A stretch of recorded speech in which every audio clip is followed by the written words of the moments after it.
18 hari bulan April tahun ini atau bersamaan dengan hari Khamis ini, Turki bakal menjadi pusat perkumpulan para peserta yang akan terlibat untuk misi flotila ke Gaza menghantar bantuan ke Gaza, di mana para peserta sebelum berlepas ke Gaza menerusi kapal yang akan berlepas dari pelabuhan di Turki akan disiapkan dengan latihan selama 2 hari sebelum bergerak menaiki kapal masuk ke Gaza untuk menyampaikan bantuan.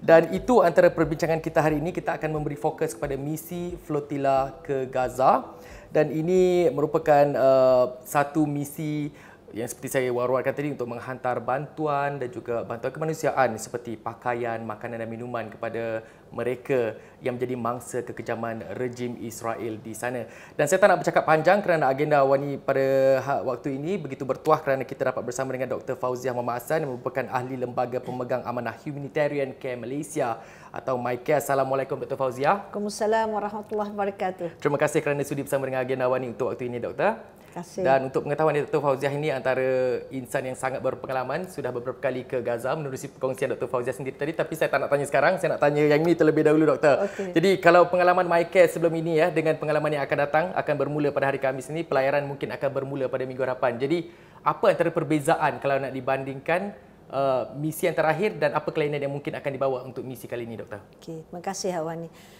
Pertama-tamanya perbezaan yang besar ialah kapal.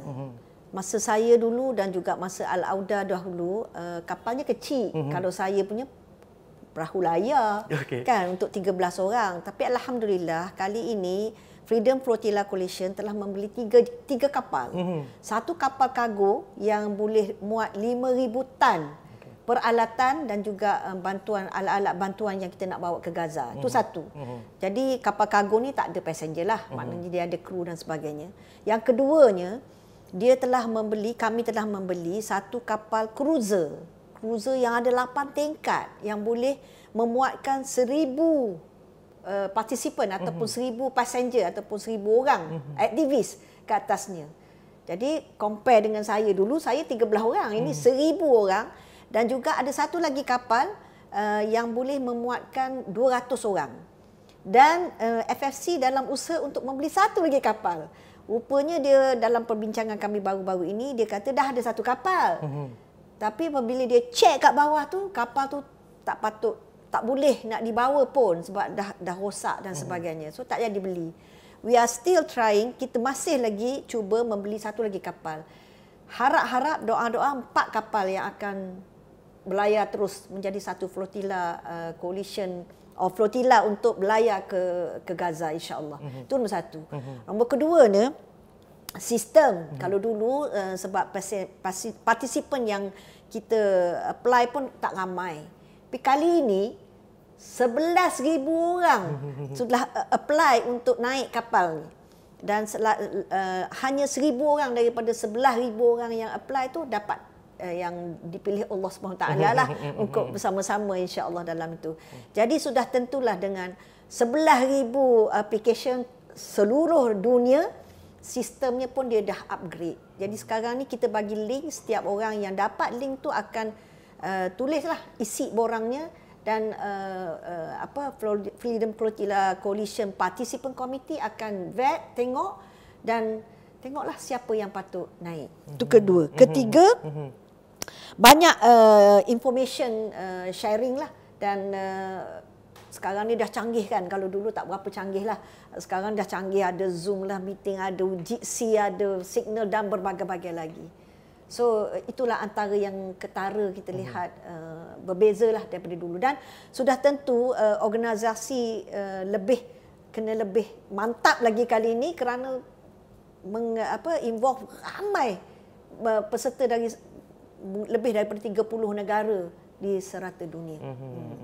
Doktor, perancangan FFC itu mungkin seperti doktor kata tadi, tahun ini lebih advance, persediaannya lebih rapi untuk menghantar bantuan ke Gaza, membolehkan para peserta sukarelawan ini turut serta dan menghantar bantuan ke Gaza itu sendiri. Jadi melihat kepada situasi semasa yang berlaku di Gaza dengan serangan terbaru yang dilancarkan oleh Iran terhadap rejim Israel baru-baru ini, doktor. Jadi bagaimana pihak FFC sendiri memantau situasi, dan adakah secara realitinya bantuan ke Gaza itu akan dapat direalisasikan ditambah dengan konflik yang sedang berlaku ketika ini, doktor? Ya, betul. Kita monitor ataupun mengawasi pergerakan ataupun perubahan peralihan yang berlaku geopolitically di rantau itu. Kita tahu, tapi so far ni kita mendapat berita bahawa walaupun Israel kata dia nak balas balik, tetapi dia tak adalah kata nak balas balik.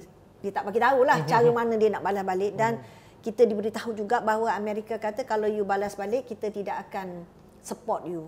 Jadi mungkin itu satu berita yang baik bagi kita, kerana kita mengharapkan pergolakan antara negara ni tidak berlalutan lah, insya-Allah. Dan juga kita berharap bahawa peranan media lah dan juga peranan influencer di mana saya beritahu bahawa Lauren Bush adalah orang yang diberi amanah untuk berbincang dengan ataupun berdiskusi dengan influencer di seluruh dunia untuk hypekan misi kita supaya ianya memberi tekanan kepada Israel dan juga tekanan kepada Biden terutamanya untuk menekan Israel supaya memberi kita jalan keselamatan untuk sampaikan barang-barang yang sangat diperlukan oleh penduduk-penduduk di Gaza.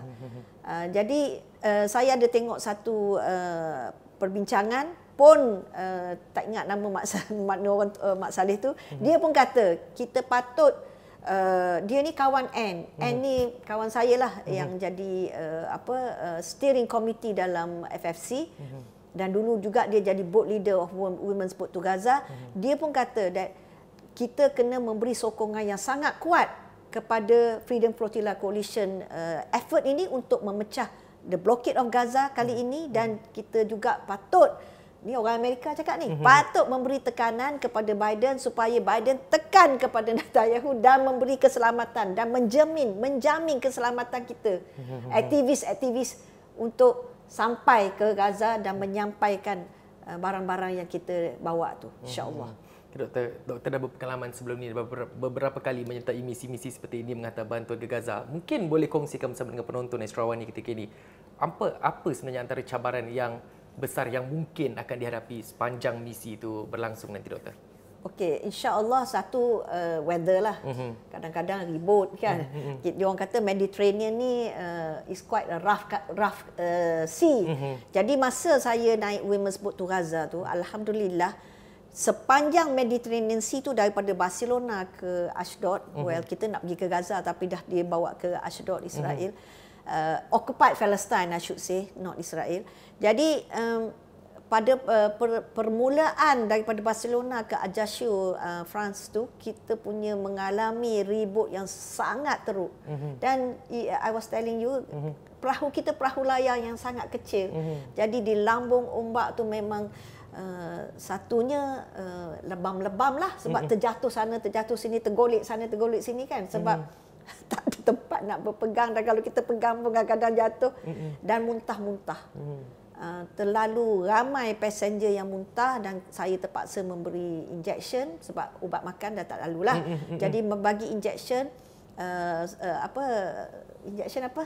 Suntikan ubat untuk menahan muntah. Tapi you boleh imagine tak memberi suntikan dalam keadaan kapal tu rocking dan sebagainya. Saya pun takut juga, takut jarum saya patah dan sebagainya. Dan saya sendiri pun muntah dan kita tak makan for few days. Minum je untuk pastikan kita well hydrated, kita minum, dan saya makan 2 biji kurma je ke. Tak lalu nak makan because the weather is so bad, kita pening, kita muntah. Nak tidur pun tak boleh, tergolek sana tergolek sini. Tapi alhamdulillah selepas tu weather was good. So that's number one. Kalau weather is bad, kapal besar macam mana pun bergoyang juga saya rasa. Keduanya, seperti biasa yang selalu berlaku lah, Israel akan kidnap ataupun akan menahan kapal kita di dalam international water. Kita jangan cakap kita pergi Israeli water, tak pernah. Kita masih dalam international water atau perairan antarabangsa. Masa itulah dia nak suruh kita mengalihkan kapal kita ataupun perahu kita daripada pergi ke Gaza, pergi ke Ashdod. Dan dia membuat janji-janji bahawa barang-barang yang kita bawa tu seperti dalam Al-Auda, kita bawa ubat-ubatan. Women's Boat to Gaza kita tak bawa apa-apa. Tapi dia kata ubat-ubatan tu kita akan bagikan kepada Gaza melalui jalan darat. Tapi telah ternyatalah kan orang Israel ni penipu. Betul. Jadi ubat tu tak sampai. Tak pernah sampai walaupun kita telah berusahakan berbagai-bagai cara melalui UN, melalui My Care Office, melalui macam-macam, tak sampai juga. Jadi itulah kita merasakan kali ini kalaulah dia tangkap kita di dalam international water, mungkin boleh negotiate pergi ke Al-Arish ke Mesir dan supaya barang-barang ini dibawa melalui Rafah. Ataupun itulah banyak negotiation yang akan berlaku lah di atas kapal tu, dan kita ada tim di FFC ni yang buat scenario planning. So kalau senario ni macam ni, kalau macam ni macam ni, kalau macam ni apa kita nak buat. Tapi kita minta doalah rakyat Malaysia semua doakan supaya tak tahulah kan, wallahu alam, mungkin kali ni dia bagi kita laluan untuk hantarkan barang-barang ni ke Gaza dan terus ke Gaza, dan juga dia memberi assurance ataupun kepastian kepada kita bahawa aktivis yang bawa ubat, bawa makanan ni dijamin keselamatannya. Sebab kita tak naklah jadi macam World Central Kitchen tu kan. Dia janji keselamatan tapi dia bomnya. So betul. Kita mengharapkan kali ini dengan tekanan yang berlaku daripada seluruh dunia agar satu, barang-barang yang kita bawa ni sampai ke Gaza. Kedua, jaminan keselamatan semua aktivis dijamin.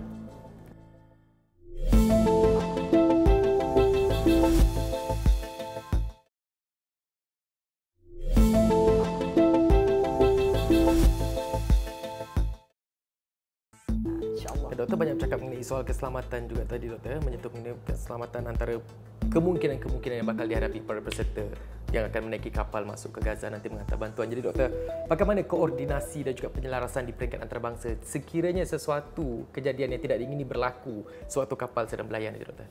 Okey, kan kita kalau you ingat Women's Boat to Gaza, saya ada buat video. So nanti setiap peserta bila sampai ke Istanbul nanti, you are supposed to do a video. Video tu kata, when you see this video, you know I am being caught. Okay. Lepas tu kita adalah message minta tolong government, minta suruh semua untuk riliskan Israel, riliskan kita. Itu nombor satu. Keduanya, kita tahu apabila kita masuk penjara Israel nanti, kita kena ada lawyer yang akan membela kita di kangaroo court ataupun monkey court dia lah. Jadi macam juga saya dulu, saya telah diberi seorang lawyer, Israeli lawyer. Sebab kita Malaysia tidak mempunyai diplomatic relation dengan Israel. Jadi kita memerlukan seorang lawyer yang kuat, ya. Jadi dia bagi saya lawyer yang orang Israel sendiri tetapi pro Palestin. So dialah yang memberi informasi kepada keluarga di Malaysia bahawa keadaan saya macam mana, sihat dan apa proses yang telah berlaku dan bila akan dikeluarkan. Jadi sama juga dengan misi ini, setiap peserta akan diberi seorang lawyer. Bukanlah seorang lawyer, maknanya sekumpulan ni, maybe you lawyer ni yang akan jaga dia. Apabila you kena tangkap nanti, lawyer inilah yang akan datang visit kita di penjara dan akan memberitahu, oh keluarga telah diinform, you are like this macam ni. Jadi di kangaroo court nanti pun atau monkey court nanti pun, dialah yang akan membela kita supaya kita dapat dilepaskan oleh Israel, insya-Allah. So jangan risau. Doktor pernah berdepan dengan situasi ni, Doktor, kan? Betul? Ya, okay. Betul. Pada 2016. Itu antara pengalaman yang dikongsikan oleh Doktor sendiri. Doktor, saya nak tanya juga, sebelum peserta macam saya sendiri akan terlibat dalam misi ini, insya-Allah, dan kita mengharapkan doa daripada rakyat Malaysia untuk masa keselamatan kita sentiasa terjaga semasa berada di atas kapal tu nanti, Doktor. Apa bentuk latihan yang akan dibekalkan? Sebab saya fahamkan kami juga sudah diterangkan ada latihan diberikan kepada para peserta sebelum menaiki kapal. Jadi apa bentuk latihan yang akan diberikan kepada peserta nanti, Doktor? Basically because this is a misi aman. Itu yang kena tekan lagi sekali tu, misi aman, tak bawa apa senjata pun. Misi aman untuk menghantarkan bantuan. Jadi dia semua peserta akan melalui latihan non-violence training. So ada beberapa perkara seperti red line yang kita tak boleh buat, provokasi dan sebagainya lah. Jadi adalah perkara-perkara yang dia akan beritahu kalau senario ni macam ni, macam ni. Hari tu masa saya melaluinya, even nak buat macam ni pun tak boleh sebab it's a provocation. Ni kan. Jadi mungkin kita kena buat peace instead of penumbuk. Penumbuk ni kan macam kasar kan. Jadi kita tak nak provoke langsung askar-askar yang gila ni. Kan dia bunuh orang macam-macam, dia gelek lah, dia anak ke dan sebagainya. Jadi kita tak nak provoke orang gila yang macam ni. Kita nak kalau boleh kita ikut apa dia punya kehendak, tapi ada limit-limit dan sebagainya. Keduanya, dia akan ajar bagaimana untuk menghadapi tekanan apabila ditekan dengan soalan-soalan. Seperti dia akan tanya, siapa hantar kamu, siapa bagi duit, apa alamat office kamu dan sebagainya. So dia akan bagi tahu. Jadi dalam training tu adalah peserta-peserta yang fail. Ada peserta yang lawan balik, dia akan simulate the situasi apabila orang-orang askar Israel ni tangkap, ada yang berkasari dan sebagainya. Jadi dia nak simulate tu, nak tengok kita punya ketahanan macam mana. Lawan ke macam mana kan. Jadi kalau bila lawan, mungkin you fail the non-violence training, tak dapat naiklah bot. Ada beberapa kawan saya masa buat simulasi tu fail. So tak dapatlah naik bot. Tu menangislah dia sebab dia kata dia dah buat doa selamat dah dekat Turki tu. Orang semua dah kata dia nak naik kapal. Kita kata tak boleh. You fail the training, so tak boleh naik. Menangis macam mana pun tak boleh. Tak boleh naik. So mental attitude dan sebagainya lah kena ni.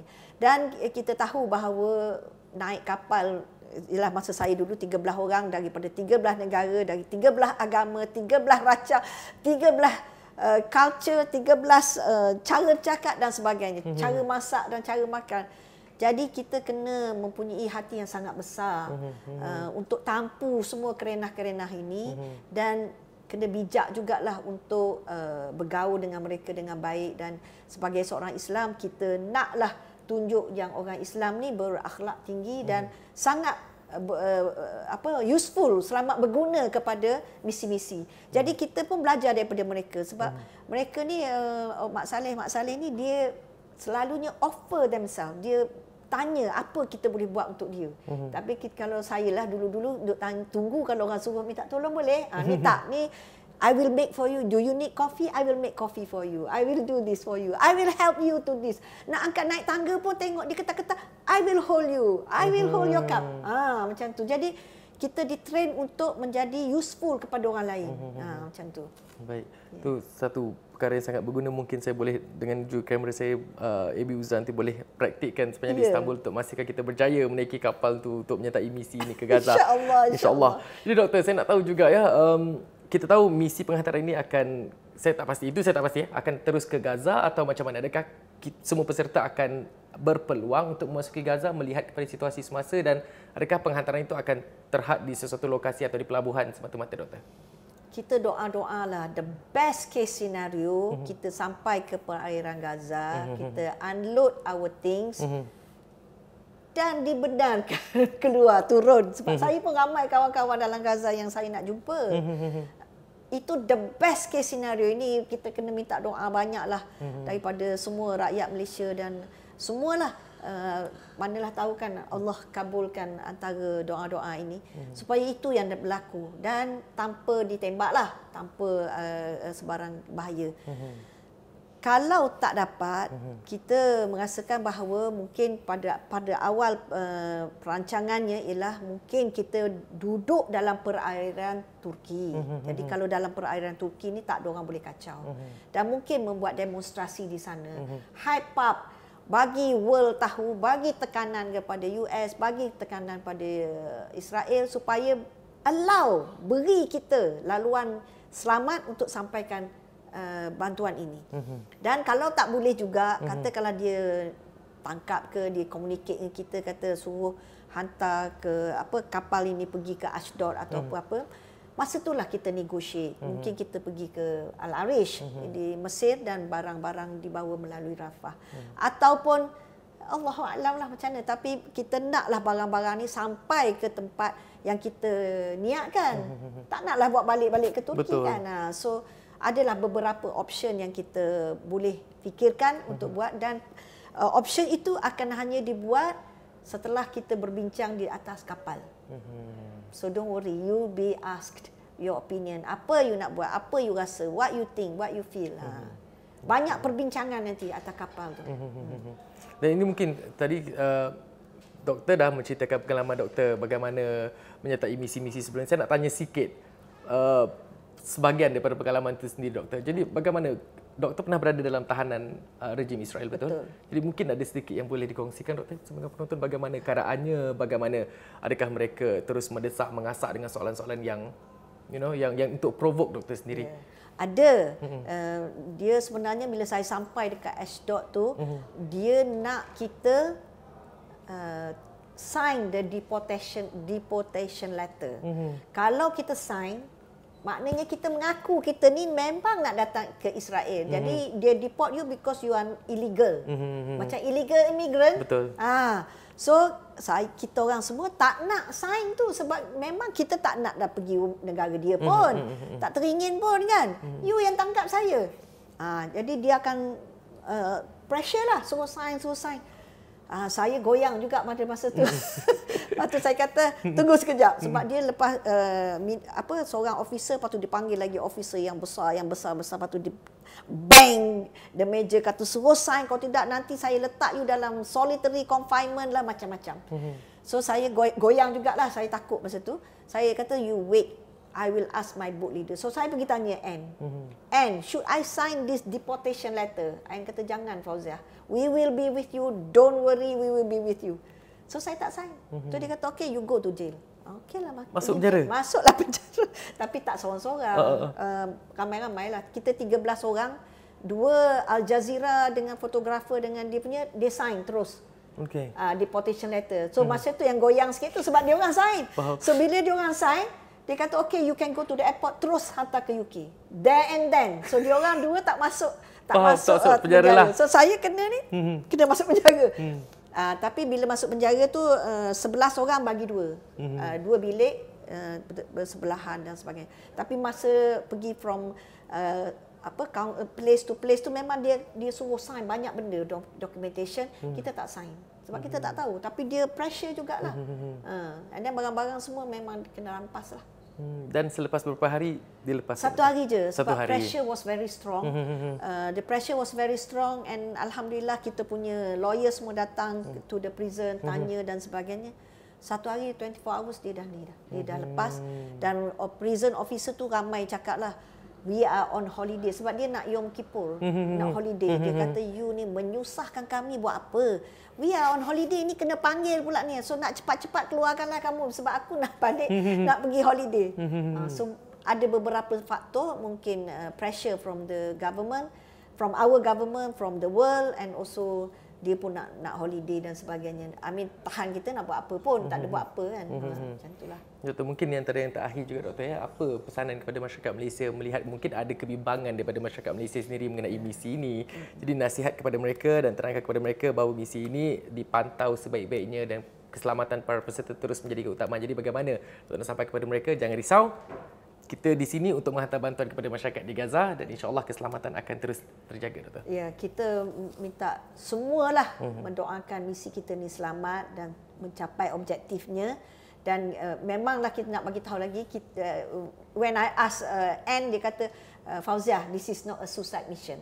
Okay, kita mesti pastikan semua aktivis kita selamat, itu prioriti pertama. Dan kita dah ambillah perkara-perkara apa yang kita lakukan, yang perlu kita bersedia lakukan, dan persediaan yang kita lakukan sebelum kita sail insya-Allah. Dan saya berpegang kuat kepada inilah, kita bertawakal kepada Allah Subhanahu taala setelah kita mengambil segala usaha-usahanya. Jadi dengan doa insya-Allah kita harap misi ini berjaya dan semua peserta selamat pergi dan selamat balik insya-Allah. InsyaAllah. Terima kasih sekali lagi Dr. Fauziah Muhammad Hassan yang merupakan ahli lembaga pemegang amanah Humanitarian Care Malaysia MyCare atas perkongsian tersebut. Dan sama-sama kita mengharapkan agar misi flotila ke Gaza ini akan berlangsung dengan jayanya, dan kita mendoakan agar segala perjalanan para peserta yang terlibat dan bantuan dapat disampaikan kepada mereka yang berada di Gaza dengan selamatnya, dan juga tiada sebarang halangan sepanjang misi ini berlangsung, Doktor. Apapun, from the river to the sea, Palestine will be free. Sekian daripada saya Syaf Syukri untuk agenda awal ini. Assalamualaikum, salam hormat. Salam.